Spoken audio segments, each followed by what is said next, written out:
I'm Greg Euland, Marketing Director at Reynolds and Reynolds, and this is Connected, the podcast with best practices and ideas to help navigate what is happening in the automotive retail industry and the world today.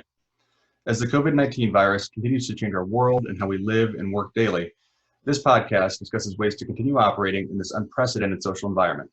On today's episode, we have with us Hayley Holmes, Product Planning Manager at Reynolds and Reynolds. Hayley, thanks so much for joining. Thanks for having me, Greg. Of course. So today I'm hoping to talk a little bit about mining the service drive. The service drive is for a lot of dealerships the only part of the business that's operating fully right now. But my first question is, given the current environment, is it even appropriate to be mining the service drive for sales customers right now? Well, really, when done with empathy and compassion, yes. This time is a really good time to be thinking about what the customer's needs might be, and a lot of them might be struggling financially, or at least short-term financially, and lowering someone's monthly payment could be a big help to them at this point. With that being said, your normal equity mining parameters might not be the best fit. Maybe consider taking someone into a different model than what they're currently driving, that's maybe at a lower price point, or even taking somebody from a new into a used vehicle instead.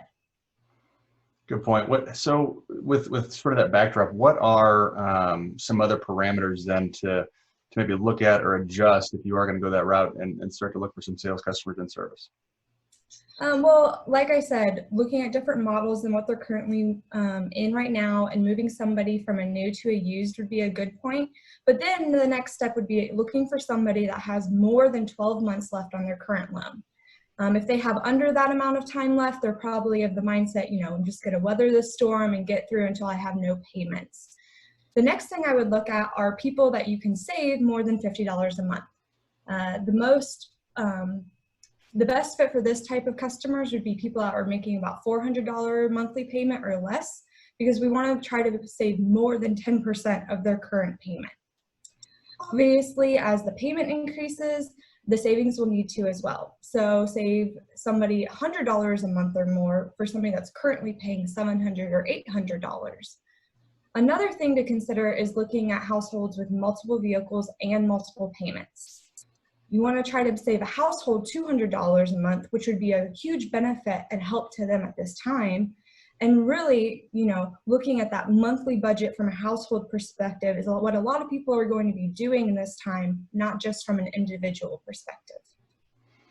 Yeah, that makes sense. And it's easy to lose sight of that too, right? We a lot of times see customers as the individual rather than the family. So that's a good point.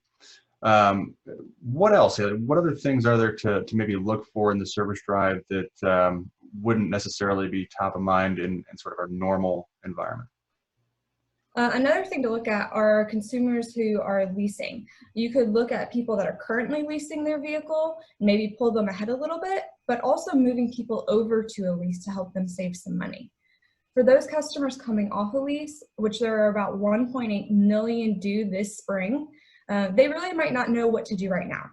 There have been some lenders that have extended their lease due date because of the virus, but there's so much uncertainty for people. Simply communicating to the consumer their options is a big help for them right now.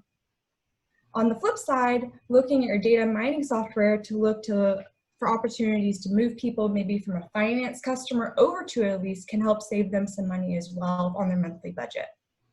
Yeah, for sure. As long as the numbers work. I mean, obviously the lease payment's going to be a lot lower. So that's not something that we always look at, but good point for sure. Yeah. Hayley, definitely appreciate you taking a few minutes to hop on and talk with us today. While you're here, while we have the audience, and before we cut out, is there anything else that you would want to share? Anything you want to say? Really just to reiterate that anything you do from a sales perspective right now, just keep in mind the customer and what they're going through. And remember that if you are approaching customers and talking to them about sales, that really take the steps to really protect and keep safe and healthy your salespeople and the customers. And remember that if you are going to talk to people, that a phone call is probably most appropriate at this time, even if the customer is sitting in your service drive waiting. Yeah, that's definitely a fair point. Well, Hayley, thank you again for hopping on. I really do appreciate it. Yeah, thank you, Greg. All right. This has been Connected. Stay safe, and we'll see you on the next episode.